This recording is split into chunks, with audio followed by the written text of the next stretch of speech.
menggunakan prinsipal base sehingga membutuhkan banyak pertimbangan profesional, ya. Terus PSAK memerlukan dokumentasi dan teknologi informasi yang kuat. Ya. Awalnya SAK ya mengikuti IFRS untuk small medium enterprise, kemudian yang dikeluarkan oleh IFAB. Namun IFRS untuk small enterprise ini masih terlalu kompleks untuk ukuran perusahaan kecil menengah di Indonesia, sehingga SAK ETAP cukup berbeda signifikan dengan IFRS, ya. Ya, jadi awalnya memang kita berusaha mau menerapkan SAK ETAP berprogram pada IFRS juga, tapi kan tidak mungkin, ya.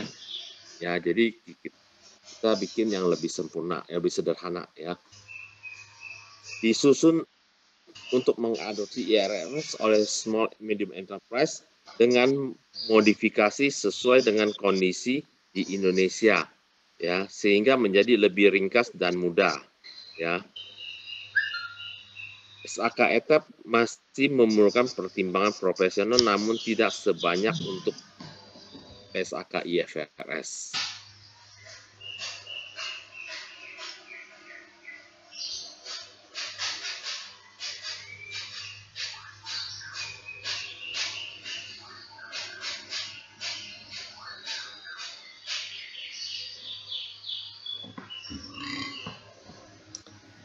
Ya, diharapkan dengan adanya SAK ETAP, maka perusahaan kecil menengah mampu untuk menyusun laporan keuangan sendiri, dapat diaudit oleh kantor akuntan dan mendapatkan opini. Sehingga dengan menggunakan laporan keuangannya, misalnya untuk mendapatkan dana pinjaman dari bank untuk mengembangkan usaha, ya. Jadi sekali lagi, jadi kalau kita tahu bahwa kita secara umum perusahaan kan menyusun laporan keuangan berdasarkan PSAK kan, PSAK dengan mengadopsi IRFS, ya. Nah, tapi untuk perusahaan yang kecil itu ya karena kita menyadari bahwa untuk perusahaan-perusahaan kecil nggak mungkin menggunakan akuntan dan sebagainya, maka jadi oleh karena itu dipakailah SAK ETAP ini, diterapkanlah SAK ETAP ini untuk memudahkan pengusaha untuk membuat laporan keuangannya, ya. Jadi walaupun bagaimanapun ya, kalau misalnya pengusaha kan ada kemungkinan mau minjam uang, ya, meminjam uang, butuh dana, minjam uang. Nah, untuk meminjam uang dari bank, kan bank akan minta laporan keuangan. Nah, kalau disuruh berpedoman pada PSAK itu kan terlalu ini. Jadi maka bolehlah perusahaan menggunakan SAK ETAP, ya. Karena itu lebih simpel, dan dengan yang lebih simpel ini auditnya juga lebih mudah, sehingga bisa mendapat pinjaman dari bank, karena syarat untuk meminjam uang dari bank kan butuh laporan keuangan kan yang diaudit. Ya, perusahaan kecil menengah tetap dapat memberikan informasi yang handal dalam penyajian laporan keuangannya.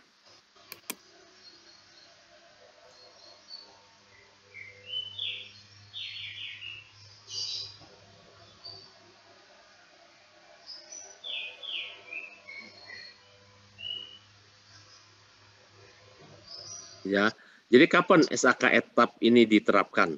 Ya, ya memang mulai 1 Januari 2011 itu sudah mulai diterapkan. Ya, apakah memenuhi syarat nggak untuk menerapkan ETAP? Ya, ini kalau kita lihat ininya bagannya seperti itu.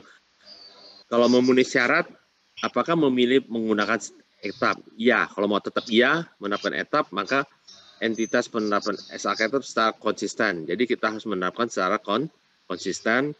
Apakah entitas tetap memenuhi syarat tetap sebagai ETAP? Ya.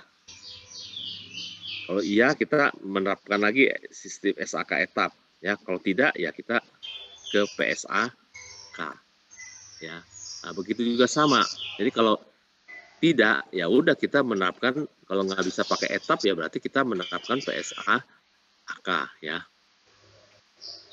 Ya, jadi memang di Indonesia kita mulai menggunakan SAK etap per 1 Januari 2011 ya. Nah, sekarang nih baru kita masuk ke ini ya, itu tadi sekedar kita ketahui bahwa untuk menyusun akuntansi kita berpedoman pada SAK kan. Nah, cuman kalau untuk perusahaan yang besar PSAK yang berpedoman pada IFRS. Nah, tapi kalau yang perusahaan kecil itu cukup SAK yang etap ya. Itu dasar untuk menyusun akuntansi. Ya, laporan keuangan ya. Nah, seperti kita ketahui bahwa kita juga udah belajar definisi akuntansi. Apa sih definisi akuntansi?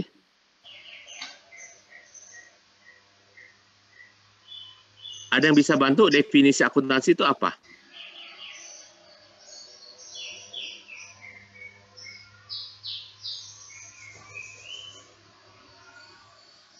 Halo?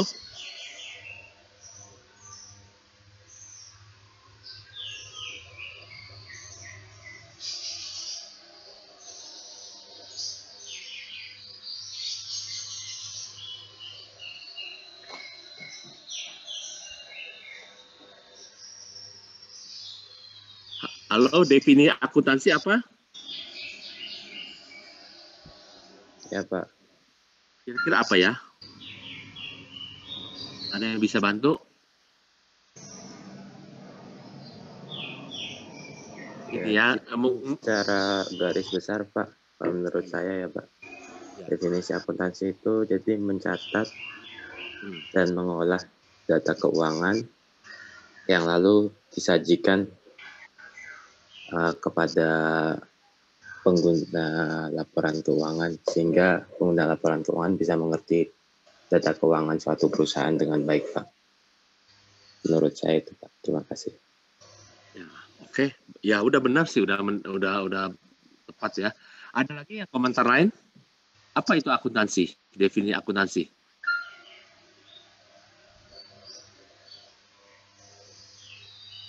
Tadi udah benar ya. Ada lagi komentar? Apa definisi akuntansi?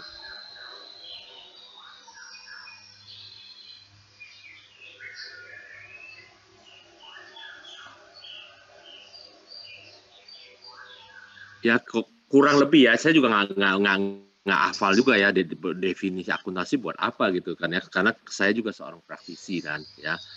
Nah, jadi gini ya. Yang saya kira-kira yang bisa saya tarik kesimpulan adalah definisi akuntansi adalah suatu seni. Maka ada yang bilang kata itu seni, akuntansi seni. Jadi yang para akuntannya termasuk seniman juga nih. Ya, akuntansi adalah suatu seni untuk melakukan pencatatan dan pengklasifikasian transaksi-transaksi keuangan. Kan menghasilkan laporan keuangan kan, yang terdiri dari neraca, rugi laba, perubahan modal atau laba return earning ya. Ya, jadi akuntansi itu ada yang bilang suatu seni juga ya, seni untuk mencatat, mengklasifikasiin ya kan, karena kan dipilah-pilah kan. Jadi dari voucher transaksi yang terjadi kita pilah-pilah, kita golongin ke golongan mana kita catat sehingga nanti hasilnya outputnya adalah laporan keuangan. Ya kan? Nah, jadi sama definisi teman kamu juga benar itu ya yang tadi. Nah, siapa yang akan menikmati manfaat dari akuntansi? Kan hasil dari akuntansi output sorry. Pertanyaan saya, output dari akuntansi adalah laporan keuangan kan? Keuangan. Laporan keuangan. Nah, siapa-siapa sih yang membutuhkan laporan keuangan? Siapa-siapa yang membutuhkan? Calon investor. Calon investor. Terus pihak bank